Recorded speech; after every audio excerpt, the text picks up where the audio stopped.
भिक्षाम देहि, भिक्षाम देहि। लक्ष्मण के जाने के बाद एक ब्राह्मण भिक्षा लेने के लिए सीता माता के द्वार पर आया और कहा, ब्राह्मण भिक्षा लेने तुम्हारे द्वार पर आया है देवी, हमें भिक्षा दो, भगवान आपकी हर मनोकामना पूरी करेगा। सीता माता ने कहा, अगर आप भिक्षा लेने ही आए हैं तो इस रेखा के अंदर आ जाइए। नहीं देवी, ब्राह्मण अपने धर्म के पक्के हैं, किसी के घर में जाकर भिक्षा लेना हम पाप समझते हैं। यदि तुम हमें भिक्षा देना चाहती हो तो तुम्हें बाहर आना ही होगा, अन्यथा हम तुम्हें और तुम्हारे पति को श्राप दे देंगे। नहीं नहीं ब्राह्मण देवता, ऐसा मत करना, मैं आपको भिक्षा देने के लिए बाहर आ रही हूँ। नमस्कार दोस्तों, मैं हूँ दीपिका और स्वागत करती हूँ आपका दीपिका's बॉक्स में।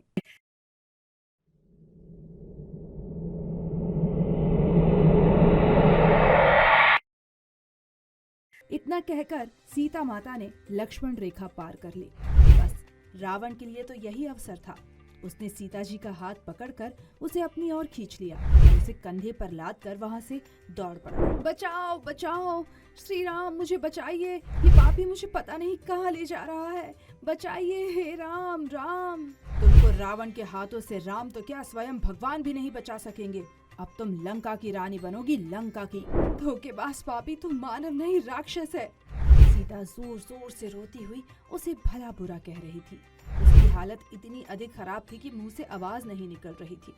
उसे हर शब्द पूरी शक्ति से बोलने पड़ रहे थे। तभी गिद्धराज जटायु जिस समय पहाड़ी पर बैठकर ईश्वर को याद कर रहे थे, जैसे ही उन्होंने स्त्री के रोने की चीखने की आवाजें सुनी तो दौड़कर रावण को ललकारा। रावण के रथ के आगे खड़े होकर उसने रावण के धनुष तक को तोड़ डाला। छोड़ दे पापी, इस औरत को छोड़ दे। नहीं, यह औरत तो मेरी महारानी बनेगी, इसे इस संसार की कोई ताकत मुझसे नहीं छुड़वा सकती। तुम भी हट जाओ मेरे रास्ते से, वरना अंजाम बहुत बुरा होगा। जटायु ने कहा, रावण जानता हूँ कि तुम एक महावीर हो, तुम्हें एक मजबूर और बेसहारा औरत को इस तरह से नहीं ले जाना चाहिए। मैं कहता हूँ अपनी बकवास बंद करो और हट जाओ मेरे रास्ते से, वरना तुम्हारा भी खून कर दूंगा। नहीं, मैं इस औरत को छुड़वाए बिना नहीं रहूंगा। बस फिर क्या था, रावण का क्रोध और तेज हो गया। उन दोनों में खुलकर युद्ध होने लगे। इस युद्ध का अंत तो जटायु भी जानता ही था। उसे पता था कि मैं रावण से नहीं जीत सकता, किंतु फिर भी उसने अपने कर्तव्य का पालन किया और रावण से युद्ध किया। जटायु बेचारा जख्मी होकर पहाड़ी पर गिर पड़ा। रावण सीता को लेकर लंका की ओर चला गया। रास्ते में पहाड़ पर बंदरों की पूरी सेना बैठी थी। सीता ने अपने कुछ आभूषण, साड़ी का पल्ला फाड़कर उसे बांधकर नीचे गिरा दिया।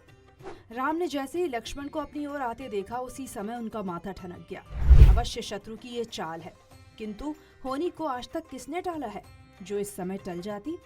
जिस बात का डर था वही हुआ। खाली झोपड़ी को देखकर राम का दिल डूबने लगा। सीता कहाँ गई? दोनों भाई रोते हुए जंगल की ओर निकल गए। उनके होठों पर सिर्फ एक ही आवाज थी, सीते कहाँ हो सीते, भाभी कहाँ हो भाभी माँ। किंतु उनकी ये आवाज इन संगदिल पहाड़ों से टकराकर वापस आ जाती। कोई भी उत्तर कहीं से नहीं आ रहा था। फिर वे इन पहाड़ों की ओर बढ़ते रहे और सीता को आवाज देते रहे। तभी अचानक उनकी नजर पहाड़ पर तड़प रहे जटायु पर पड़ी और वे उनके पास पहुंचे। तब जटायु ने कहा, सीता की खोज है? हाँ, हमारी सीता की खबर दे दो जटायु राज। देखो राम, सीता को तो पापी रावण दक्षिण की ओर ले गया है। मैंने उसे बहुत रोका, किंतु उस पापी ने मुझे भी मार डाला। अब बस मेरा काम पूरा हो गया, मैं जा रहा हूँ। मुझे मेरे राम मिल गए। मेरी मनोकामना है कि आपको सीता जरूर मिल जाए। राम राम कहते हुए जटायु ने अपने प्राण त्याग दिए। दक्षिण दिशा की ओर दोनों भाई फिर सीता सीता पुकारते चले गए, किंतु सीता की आवाज वापस नहीं आई। रात को दोनों भाई शबरी के आश्रम में पहुंचे। शबरी ने जैसे ही भगवान राम को देखा तो झट से उनके पांव पर गिर पड़ी। प्रभु आप आ गए, मैं तो कब से आपकी प्रतीक्षा कर रही थी। तब लक्ष्मण ने हतप्रभ होकर पूछा, ये आप क्या कह रही हैं?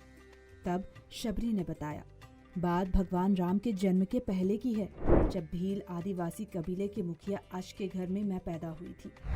शबरी की माँ इंदुमती उसे खूब प्यार करती थी। बचपन से ही शबरी पशु पक्षियों की भाषा समझकर उनसे बातें करती और जब शबरी की माँ उसे देखती तो कुछ समझ नहीं पाती।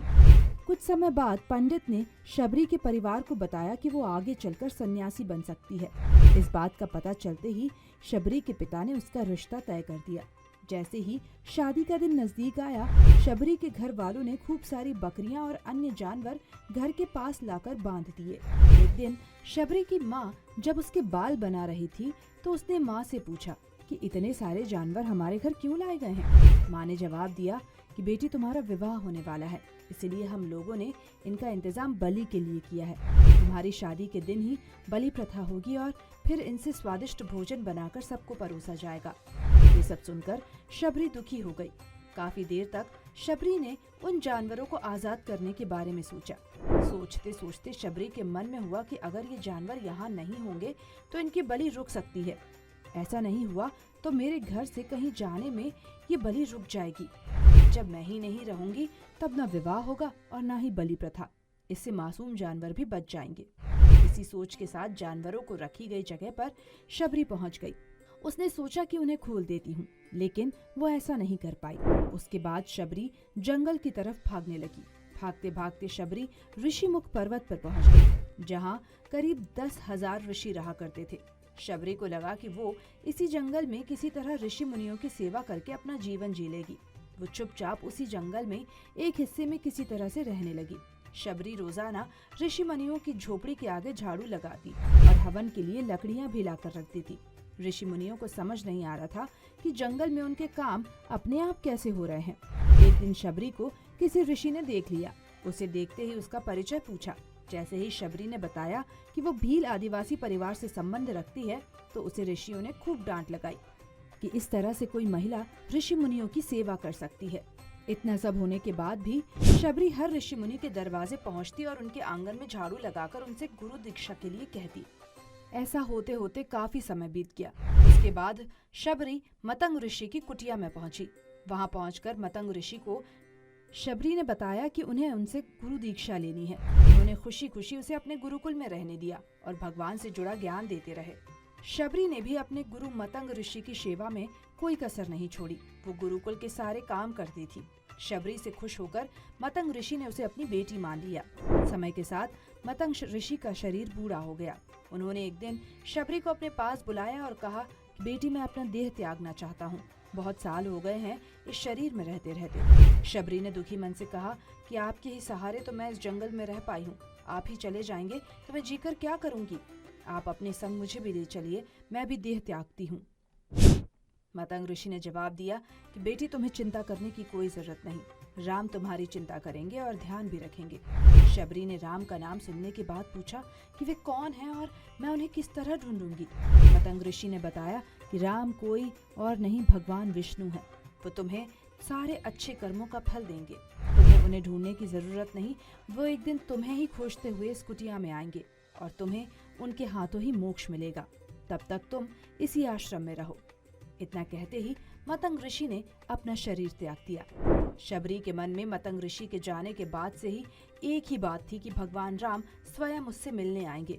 वो रोज भगवान राम से मिलने के लिए बाग से अच्छे अच्छे फूल लाकर पूरा आश्रम सजाती और भगवान के लिए बेर तोड़ कर लाती। भगवान के लिए बेर चुनते हुए शबरी उन्हें चख लेती थी ताकि वो बस सिर्फ मीठे बेर ही उन्हें दे पाए। रोजाना शबरी इसी तरह भगवान के दर्शन की आस में फूल और बेर इकट्ठे करती रहती। इसी तरह इंतजार में कई साल बीत गए। शबरी का शरीर एकदम वृद्ध हो गया और आज भगवान श्री राम उनकी कुटिया में आए हैं। फूलों से शबरी ने भगवान राम का स्वागत किया। वो सीधे बेर तोड़ने के लिए बाग गई और चख कर उनके लिए बेर ले आई। उन्होंने बड़े ही प्यार से भगवान राम को और उनके भाई लक्ष्मण को बेर दिए। भगवान राम ने भी उतने ही प्यार से उन बेरों को खाना शुरू किया। तभी बेर देखकर मुंह बनाते हुए लक्ष्मण ने कहा, भैया, ये बेर तो झूठे हैं, आप इन्हें कैसे खा सकते हैं। भगवान ने जवाब दिया कि लक्ष्मण, ये झूठे नहीं है, बहुत मीठे हैं। शबरी माई हम सबके लिए ये बहुत प्यार से तोड़कर लाई है। इतना कहकर भगवान राम प्यार से उन बेर को खाने लगे। भगवान ने जाते हुए शबरी माई से कहा, आप मुझसे जो चाहे वो मांग सकती हैं। शबरी ने कहा कि मतंग ऋषि के कहने पर मैं आज तक सिर्फ आपके दर्शन के लिए जी रही थी। अब आप मुझे मोक्ष प्रदान करें। मैं अपना शरीर आपके सामने ही त्यागूंगी। तभी लक्ष्मण ने शबरी से पूछा कि हम माता सीता की खोज में आए हैं। शबरी ने बताया कि सीता जिस चांडाल के पास है उसका पता पास के पहाड़ पर रहने वाले वानर राज सुग्रीव ही आपको बता सकते हैं। इतना कहकर शबरी ने अपना शरीर त्याग दिया। भगवान राम ने अपने हाथों से उनका अंतिम संस्कार किया और माता सीता की खोज में किष्किंधा की ओर बढ़ चले। अरण्यकांड का ये तीसरा भाग आपको कैसा लगा हमें कमेंट करके जरूर बताइए। वीडियो पसंद आया हो तो इसे लाइक करें और चैनल पर अगर आज आप नए हैं तो इसे सब्सक्राइब करना बिल्कुल ना भूलें। धन्यवाद।